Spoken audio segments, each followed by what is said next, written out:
निकले तो उस समय उन्हें वो जंगल जो पार करना था, जो उन्हें मिस्र से निकलना था इजराइलियों को, तो उसी समय वो 11 किलोमीटर का सफर था। और उसी समय लेकिन क्या कर रहे हैं, वो 40 साल उनको लग गए। क्यों लग गए? क्योंकि उन्होंने परमेश्वर के सामने बुड़बुड़ाया, कुड़कुड़ाया, थैंक्स नहीं किया। आज भी बहुत सारे लोग अपने मुंह के जो शब्द हैं उस पर गौर नहीं करते और वो गलतियां कर बैठते हैं, ना वो पश्चाताप करते हैं, लेकिन वो सिर्फ ये कहते हैं परमेश्वर कोई गलती हुई तो माफ करिए। परमेश्वर कहता है ठीक है, जब मेरा मन करेगा कर दूंगा। तो आपको इसी समय विश्वास करना है। जब आपको सिखाया जा रहा है तो आपको समझना है, आज जो मेरी बात को लिख रहा है और समझ रहा है, आपकी परेशानियों का अंत होगा आज से यीशु मसीह का नाम में। आपको विश्वास करना है। कह रहा कि यहाँ पर इसलिए कह रहा मूसा को परमेश्वर ने कहा कर अब इनके कुड़कुड़ाने और बुड़बुड़ाने के अनुसार 40 साल तक ये समस्या को देखेंगे। 40 साल के बाद मैंने वो दूंगा जो ये मांग रहे हैं।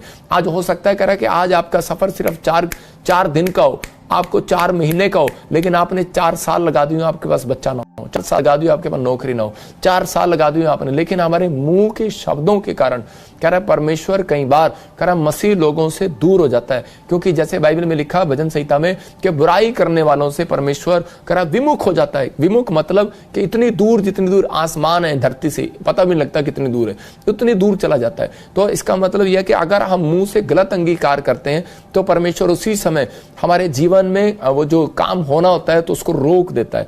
इसलिए आज आपको हाथ उठाकर बोलना है, परमेश्वर मेरे बच्चों से या मुझसे कोई भी मेरे मुंह से कोई गलत अंगीकार हुआ है उसके लिए मैं क्षमा मांगता हूं। पवित्र आत्मा मैं भी आज क्षमा मांगता हूं। कोई मेरी सेवकाई में कोई भी पवित्र आत्मा किसी के खिलाफ या कोई परिवार के खिलाफ कोई भी किसी के खिलाफ बोला गया, पवित्र आत्मा क्षमा कर यीशु मसीह के नाम में। आप समझे कि मैं क्यों कह रहा हूं, क्यों मैं मांग रहा हूं? क्योंकि आज परमेश्वर आपको सीखने के लिए और हमें भी सीखने के लिए बता रहा है। तो हम 3 पॉइंट्स को देखते हैं। परीक्षा में मुंह से गलत अंगीकार कर बैठता है। दूसरा कह रहा है कि भरोसा तोड़ देता है, भरोसा तोड़ देता है, उसको डोगी को भगा गया, भरोसा तोड़ देता है और प्रार्थना में आलसपन करता है। इसको बोल सिक्योरिटी को, पुलिस वाले को, प्रार्थना में आलसपन करता है।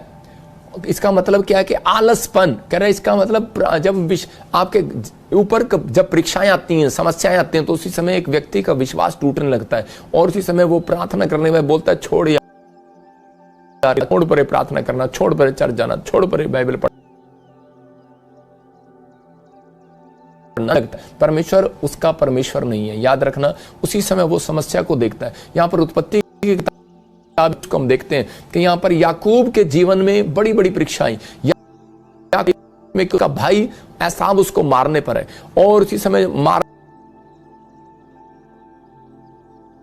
पर चला जा और उसी समय वो मामा विश्वास से जाता है कि शायद मेरा मामा मेरी हेल्प करेगा, लेकिन उसका मामा कहता है कि अगर मैं तो इनको खाना पीना क्यों खिलाऊं, कहता है कि तू यहाँ पर काम करेगा तो मैं तेरी हेल्प करूंगा। तो उसे भेड़ बकरियां चगाता है, इधर उधर पशु के लिए काम कराता है, बड़े सारे काम और उसके बाद उसे शर्त रख देता है कि तो जब भी तू शादी करेगा तो उसी समय कह रहा है कि जब 7 साल तेरे पूरे हो जाएंगे तब मैं अपनी लड़की को दूंगा। तो उसी समय मतलब कि उसके साथ उसने अपनी परीक्षा में उतने अपने दिनों में, मुसीबतों में, समस्याओं में परमेश्वर को छोड़ा नहीं है, ना उसने अपने एक भी दिन उसने आलस किया।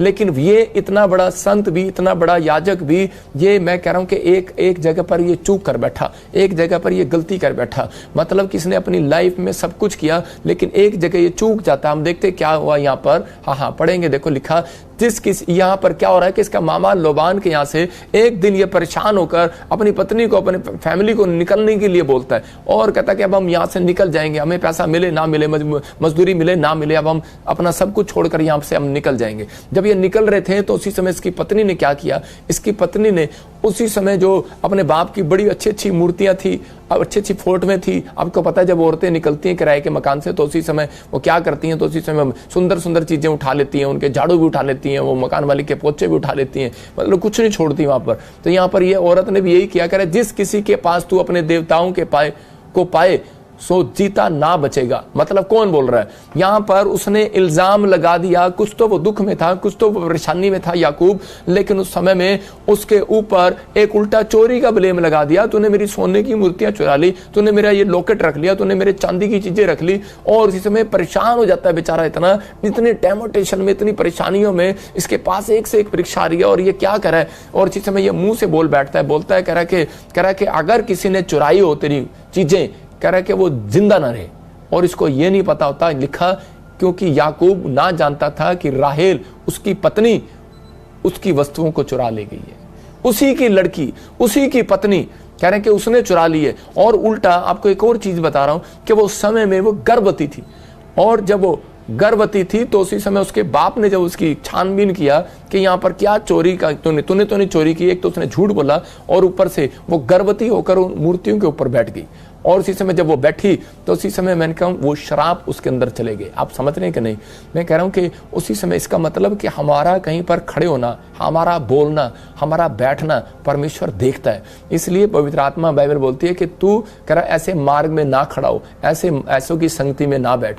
तो आपको समझा रहा हूं इस बात के लिए कि उत्पत्ति के 35 के 18 में क्या होता है थोड़े दिन के बाद, कि इसकी पत्नी बच्चा जनने के बाद मर जाती है। और ये क्या करता है, देखो क्या लिखा उत्पत्ति 35 के 18 में। ऐसा हुआ कि वो मर गई और प्राण निकलते निकलते उसने उस बेटे का नाम बेनोनी रखा। हाँ। पर उसके पति ने उसका नाम बिन्यामीन रखा। देखो क्या कह रहा है, इसका मतलब कह रहा है कि उसने क्या किया, उसने उसकी पत्नी मर गई और प्राण निकलते निकलते उसने उसका नाम भी रख दिया कि इसकी वजह से मैं मर रही हूं, ऐसा नाम रख दिया कि बिनोनी।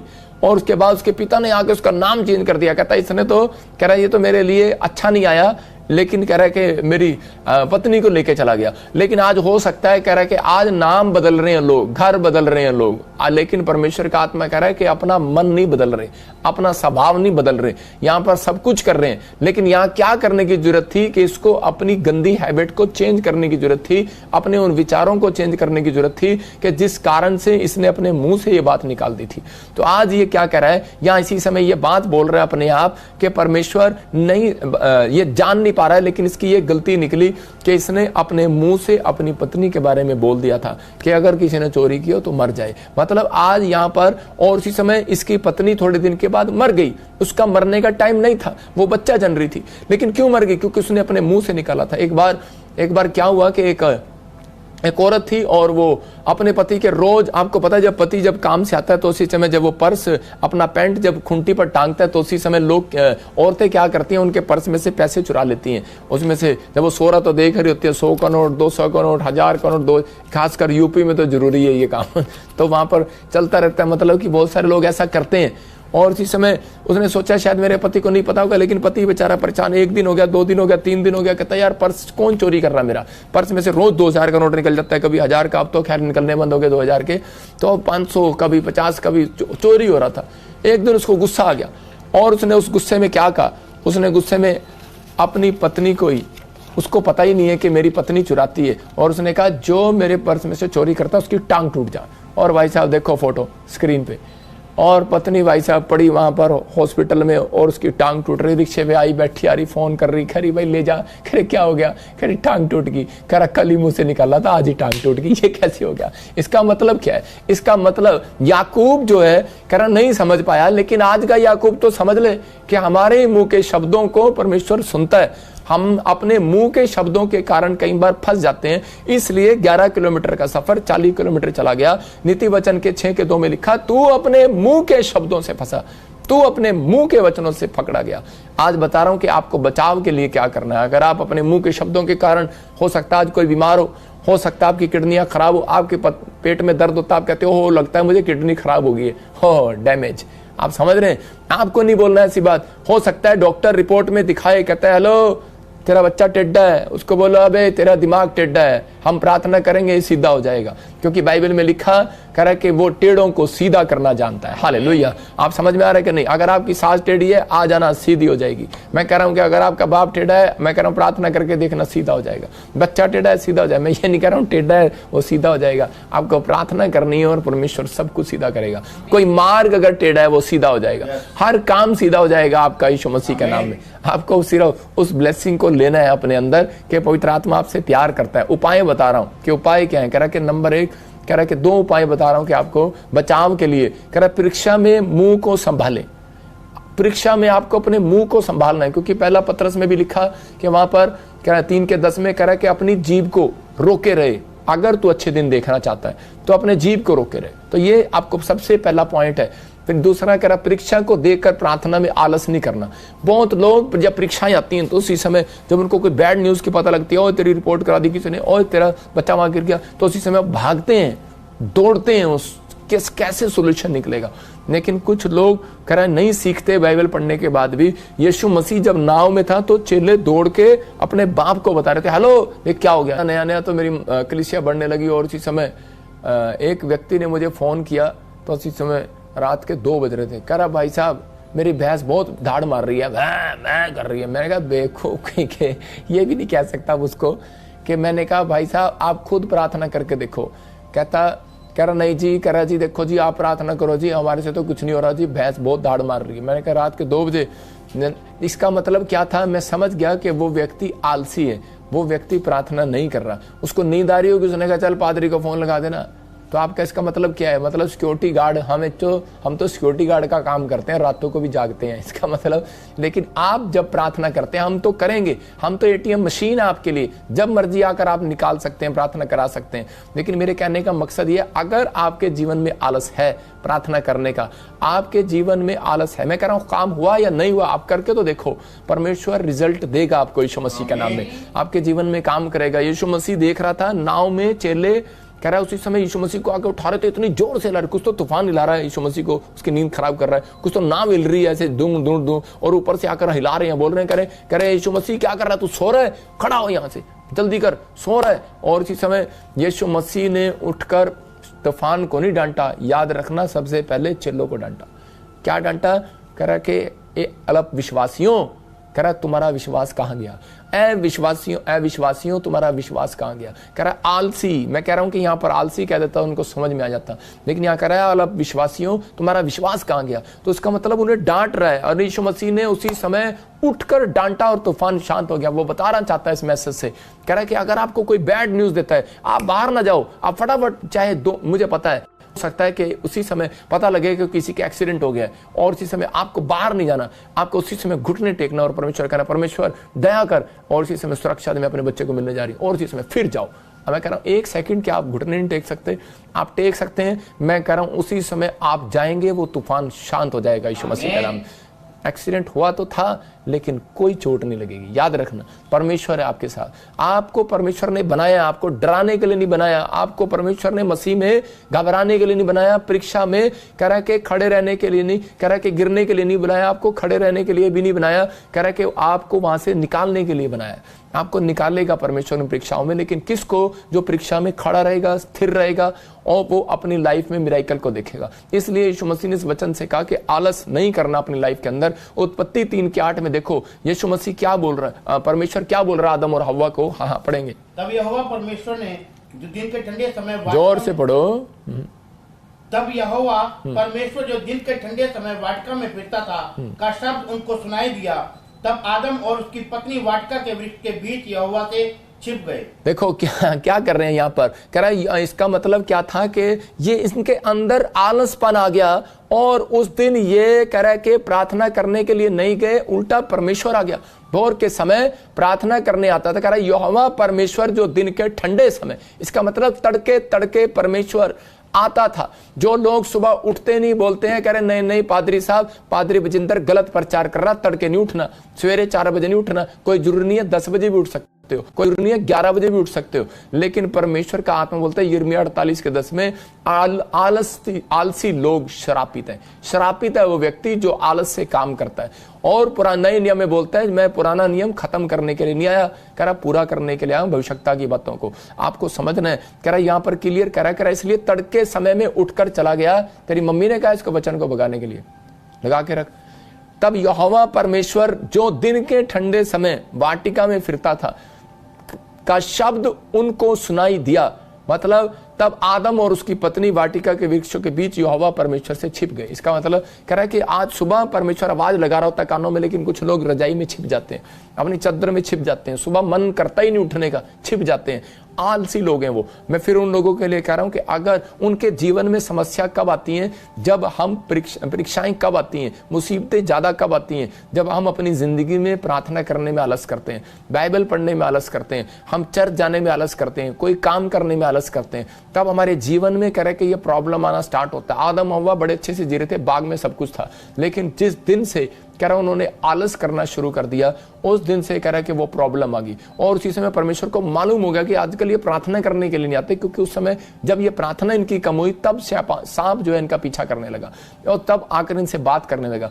हो सकता है कह रहा है कि आज आपके विचारों में कह रहा है कि जब आलसपन आता है, जब आपके जीवन में टेढ़ापन आता है, तो कह रहा है कि जब पतरस परीक्षा में कब गिरा, जब उसने अपनी प्रार्थना को कम कर दिया, रुक गई उसकी प्रार्थनाएं।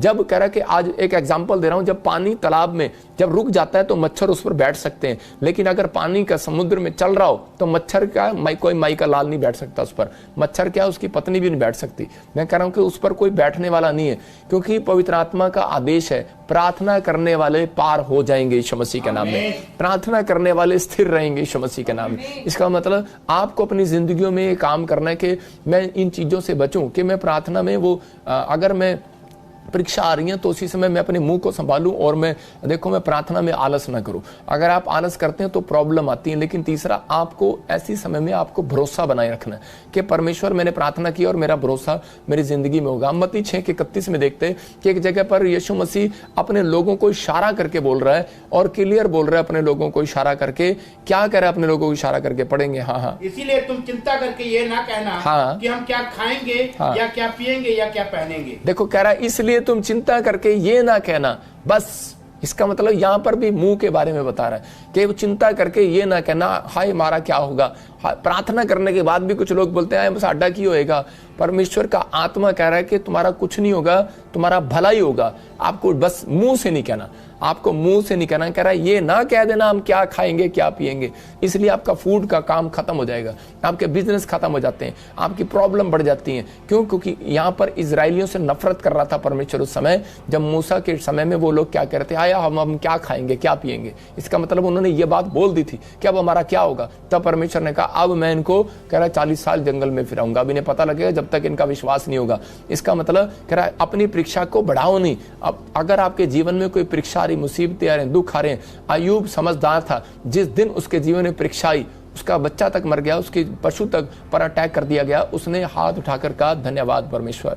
अपनी पत्नी को भी यही सिखाया कि धन्यवाद, परमेश्वर का धन्यवाद कर जो हमें सुख देता है। अगर दुख दे भी दिया तो क्या हो गया, वो भला परमेश्वर है। ऐसे लोगों की जिंदगियों में से आज रात मैं कह रहा हूं परीक्षा समाप्त होने वाली है यीशु मसीह के नाम में। जितने समझ रहे हैं उनके लिए आज रात परीक्षा का अंत होगा, उनके लिए मुसीबतों का अंत होगा। आज कह रहा है कि टेम्पटेशन के दिन खत्म हो जाएंगे, आज टेंशन के दिन खत्म हो जाएंगे। ये भविष्यवाणी है आपके लिए। आप लोगों को बस हाथ उठाकर कहना परमेश्वर मैं अब अपने मुंह का संभालूंगा अपने मुंह के शब्दों को, और इसी समय मैं आलस नहीं करूंगा परमेश्वर प्रार्थना करने में। मैं पवित्र आत्मा अपना भरोसा तुझ पर बनाए रखूंगा कि जो मैंने मांगा है वो मुझे जरूर मिलेगा। याईर जा रहा था, लेकिन उसी समय याईर के सामने लोग आकर बोलते हैं कि तेरी लड़की तो मर गई, और उसी समय उसका विश्वास था, उसी समय टूट जाता उसका विश्वास। लेकिन उसने हो सकता था इन दिनों में अपने मुंह से निकाल कर वो कह देता हाय मेरी लड़की तो मर गई, अब क्या। जब किसी का बंदा मर जाता है तो वो डॉक्टर के पास नहीं जाता, वो शमशान घाट में जाता है। लेकिन यहां पर ये क्या कर रहा है, उल्टा याईर क्या कर रहा है, याईर उसी समय टूट गया है, लेकिन उस समय भी परमेश्वर को भरोसा दिखा रहा है, अपने मुंह से गलत अंगीकार नहीं कर रहा। उनको कह रहा है अगर अपने रिश्तेदारों को बोल रहा है अगर मर भी गई तो क्या हो गया, यीशु मसीह जिंदा भी कर देगा। हालेलुया। तो आपको विश्वास करना है कि अगर क्या हुआ, काम टेढ़े हो गए प्रार्थना करने के बाद तो क्या हो गया। कह रहे पास्टर से प्रार्थना करा के आए थे, काम खराब हो गया, अबे खराब हो गया, क्या हो गया, भरोसा रख। कह रहा कि सीधे भी कर देगा आज रात यीशु मसीह का नाम, आपकी ब्लेसिंग भी खोल देगा यीशु मसीह का नाम। मेरे चर्च में ताजपुर में एक फैमिली आई, उसको बहुत साल पहले बच्चा हुआ, और बच्चा होने के टाइम डॉक्टर ने कहा कि तेरा बच्चा जो है उसका ना लड़का लग रहा है ना लड़की लग रही है, तो अबॉर्शन करा ले। उसने फिर भी नहीं करा, भरोसा रखा। फिर उसके बाद बच्चा हो गया, 1 साल का हो गया, उसने कहा अबॉर्शन करा ले। उसने कहा भाई अब क्या कर सकते हैं, अब तो बच्चा तुम्हारा हीड़ा पैदा हो गया। लेकिन उसने फिर भी भरोसा रखा, चर्च में आती रही, और दूसरे साल अब की बार आपने 2-3 संडे पहले गवाही सुनी होगी, कहते कि वो धीरे धीरे वो हिजड़े में से वो लड़की बनने लगी 2 साल के अंदर, और परमेश्वर ने मिराइकल कर दिया। क्यों? क्योंकि जब वो मेरे से ले हैंड प्रे करा के गई, उसके थोड़े दिनों के बाद मिराइकल हो गया। मतलब परमेश्वर सुनता है। मैं कह रहा हूं कि हो सकता था ये औरत छोड़कर भाग जाती, ये फाजिल्का से आई है, फिरोजपुर से आई, मैं आपको बता रहा हूं कि भाग जाती, लेकिन इसने अपने भरोसे को खत्म नहीं किया, विश्वास रखा। आज आपका विश्वास आपको जीत दिलाने वाला है, यीशु मसीह का नाम है। आपकी मुसीबतों को खत्म कराने वाला है। आपको बिलीव करना है कि मैं पीछे क्यों लगाऊं यीशु मसीह के, आपको बिलीव करना है। धन दौलत के लिए नहीं, मैं कह रहा हूं पैसे के लिए नहीं, परमेश्वर के सामर्थी हाथ के लिए आप पीछे लगना है कि वो सामर्थी हाथ कुछ भी कर सकता है आज आपके लिए, यीशु मसीह के नाम में। आपको बिलीव करना है आपकी परेशानियों का अंत होगा आज यीशु मसीह का नाम। लेकिन यीशु मसीह उन परेशानियों का अंत नहीं करता जो लोग भरोसा नहीं रखते। दूसरा राजा हम 4:25 में देखते हैं कि यहाँ पर एक कुलीन स्त्री थी, उसको जब भविष्यवाणी किया अलीशा ने उसके लिए कि तेरे को बच्चा होगा, और जब उसको बच्चा मिलता है वसंत ऋतु के बाद,